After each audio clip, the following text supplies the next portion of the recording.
Lawrence બિશ્નોઈને તો સૌ કોઈ જાણે જ છે. કેટલાક લોકો માટે તે મહાન છે તો કેટલાક માટે ગુનેગાર છે.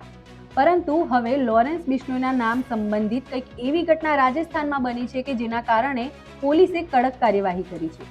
અહીં જોધપુરના કોટપુટલી વિસ્તારમાં 3 વ્યક્તિઓની ધરપકડ કરવામાં આવી છે કે જેઓ ગેંગસ્ટર લોરેન્સ બિશ્નોઈના નામ અને સિમ્બોલનો ઉપયોગ કરીને તેની ગેંગસ્ટર લુક જે સ્ટાઇલવાળી જેકેટ છે તેનું વેચાણ કરતા હતા.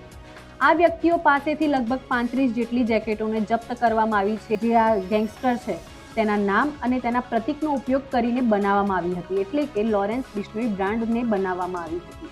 તેના ઉપર પોલીસે હાલ કડક કાર્યવાહી કરી છે અને આ 3 વ્યક્તિઓની ધરપકડ કરી છે. આ સાથે જ પોલીસે ચેતવણી આપી છે કે આ રીતના જે ગુનેગારોને હીરો બનાવશે તેમને લાઇક કરશે, ફોલો કરશે અથવા તેમના સંબંધિત કોઈ પણ પોસ્ટ બનાવશે કે પોસ્ટ કરશે તેમના ઉપર પણ કડક કાર્યવાહી કરવામાં આવશે.